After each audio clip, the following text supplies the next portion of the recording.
Overcoming performance anxiety is an obstacle faced by many musicians. While things like beta blockers can help to physically calm the body, they do nothing to establish self-confidence within the performer. The Inner Game of Tennis by W. Timothy Gallwey is a book that explores the way that the mind and body function together while playing and teaching tennis. The fundamental principles laid out in this book can also be applied to many different areas and are adapted for musicians, both performers and teachers, in Barry Green's book, The Inner Game of Music. It's not that I don't know what to do, it's that I don't do what I know. This is a common excuse that often leads to tension and anxiety. The mental translation of verbal instruction into a physical state or feeling leads to over-trying, causing tension that cannot be cured simply by telling yourself to relax. Using tennis as an analogy, Gallwey divides the act of playing into two games, the inner and the outer. The outer game is the physical game that involves the swinging of a racket and is played against an external opponent, or, in the case of a musician, the physical act of playing or singing. The inner game takes place in the mind as an attempt to combat issues like lapses in concentration, nerves, self-doubt, and self-condemnation. In short, it is played to overcome all habits of mind which inhibit excellence in performance. It is the struggle to trust the body's intuitive capabilities by unlearning the habits that interfere. Ideally, the goal of the inner game is to establish relaxed concentration, self-confidence, not over-trying, adaptability, and a will to win that is not discouraged by losing. The two opponents in the inner game are the conscious self, Self 1, and the intuitive self, Self 2. Self 1 is the instructor, while Self 2 is responsible for performing the action at hand, functioning on both a conscious and unconscious level.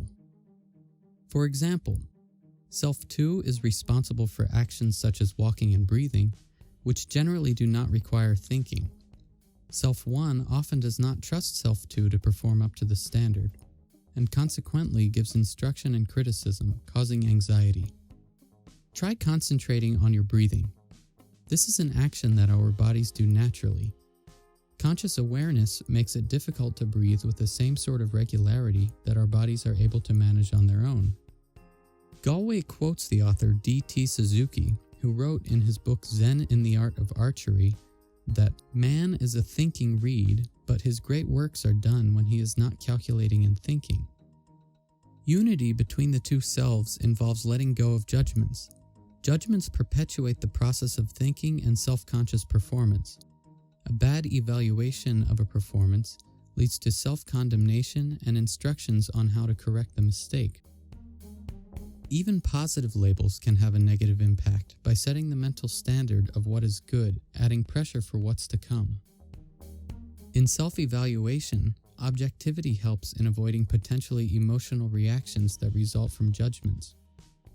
This helps to facilitate natural improvement that is based more on feeling than on verbal instruction. According to Gallwey, when learning, our bodies respond better to images or other sensory representations. Rather than focus on correcting, simply observe in order to gain awareness of what is happening.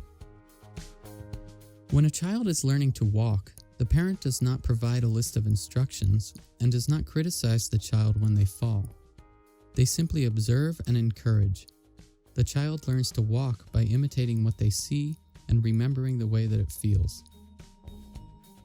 This analogy can be applied to musicians in instances like observing that a pitch is regularly out of tune.